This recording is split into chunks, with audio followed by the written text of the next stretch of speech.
आज मौजू है मोमिनीन की सिफ़ात। अल्लाह तबारक व तआला का शुक्र जिसने हमें इंसान बनाया, मुसलमान किया और रहमत आलम सल्लल्लाहु तआला अलैहि वसल्लम की उम्मत में पैदा फरमाया। और न सिर्फ ये कि पैदा किया बल्कि अल्लाह ताला ने हमें ऐसा उसवा हुजूर की सूरत में अता फरमाया कि एक तरफ कुरान पाक है और एक तरफ नबी पाक अलैहिस्सलातु वस्सलाम की सीरत मुबारक है। कुरान हमें अमाल के एतबार से बताता है और जो उसका अमली पहलू नज़र आता है वो नबी पाक अलैहिस्सलातु वस्सलाम की ज़ाती गिरामी में नज़र आता है।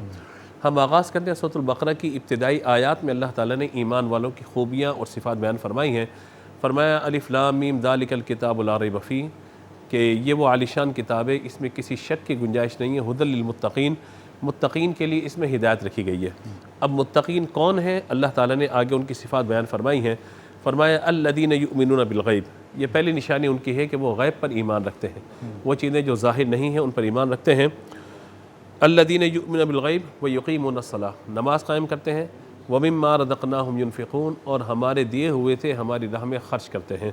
अब ये तीन बातें, इनको हम लेते हैं फिर अगली आयत की तरफ चलेंगे। फरमाया कि ईमान वालों की या मुत्तकीन की ये सिफ़ात है। पहली सिफ़ात ये कि गैब पर ईमान रखना। आज एक थ्योरी है हमारे यहाँ, एक नज़रिया हमारे यहाँ बयान किया जाता है, भाई जो चीज़ नज़र आ रही है उसको मानो, जो नज़र नहीं आ रही उसको ना मानो। जो चीज़ नज़र नहीं आ रही उस पर ईमान कैसे लाएं, उस पर यकीन कैसे रखें, अगर है तो दिखाइए। तो फरमाया ईमान वालों की सिफ़ात ये बयान की गई हैं कि अल्लाह के रसूल सल्लल्लाहु तआला अलैहि वसल्लम जो कुछ लेकर आए उस पर ईमान रखते हैं।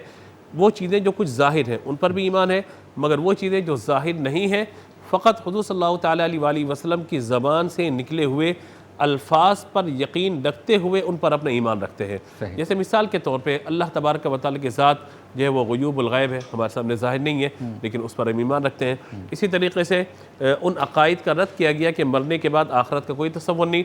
नबी मुकर्रम अलैहिस्सलातु वस्सलाम ने फरमाया कि आखिरत है अद्दुनिया मज़रअतुल आखिरा, ये अरबी के अंदर बयान फरमाया गया कि दुनिया आखिरत की खेती है।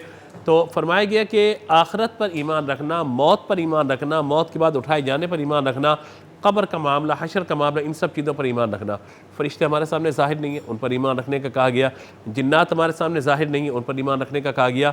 तो यूँ समझिए कि अहवाल हश्र व नशर, जो चीज़ें ज़ाहिर नहीं हैं उन तमाम चीज़ों पर ईमान रखने की बात की गई।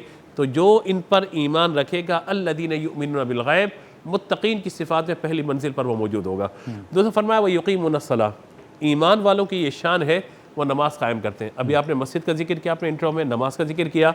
तो ईमान, मुसलमान और नमाज, मुसलमान नमाज ये दोनों एक साथ हैं। बाद रिवायत में तो यहाँ तक बयान फरमाया गया कि एक मोमिन में और एक काफिर में वाज़ेह फ़र्क ये है कि मोमिन नमाज पढ़ता है और काफिर नमाज नहीं पढ़ता।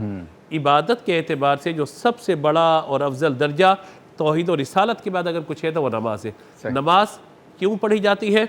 अल्लाह ताला खुद इरशाद फरमाया व अक़ीमिस्सलात लिज़िक्री, मेरी याद के लिए नमाज को कायम करो। वाह वाह। यानी नमाज पढ़ने का जो एक ऑब्जेक्टिव हमारे सामने ज़ाहिर होता है, मकसद ज़ाहिर होता है, वो यही है कि बंदा ये गुमान करे कि मैं अपने रब को याद करने के लिए नमाज़ पढ़ रहा हूँ। ज़ाहिर है कि जब उठेगा वज़ू करेगा, तारत हासिल करेगा ज़ाहिरी। अब ज़ाहिरी तारत हासिल करने के बाद चंद कदम चलेगा, जाए नमाज बिछाएगा, मस्जिद जाएगा, अल्लाह अकबर कहेगा तो अल्लाह की याद उसके दिल में मौजूद है। जब वो इन तमाम कैफियत के साथ नमाज़ पढ़ रहा होगा तो हदीस में ये मज़ामीन मौजूद हैं कि हुज़ूर सल्लल्लाहु तआला अलैहि वसल्लम ख़िदा के मौसम में अपने घर से बाहर तशरीफ़ लाए, सहाबा साथ हैं। हुज़ूर ने टहनी को पकड़ा, हुज़ूर मिसाल दे के समझाते हैं बातें। टहनी को पकड़ा और पकड़ने के बाद उसको यूँ हिलाया और हिलाने के बाद फरमाया, कहा कि देखो क्या हुआ, दरख्त के पत्ते झड़ रहे हैं। कहा कि ये दरख्त के पत्ते झड़ रहे हैं। मेरे आका अलैहिस्सलातु वस्सलाम फरमाया, जब बंदा मोमिन नमाज के लिए खड़ा होता है तो उसके गुनाह इस तरीके से झड़ते हैं।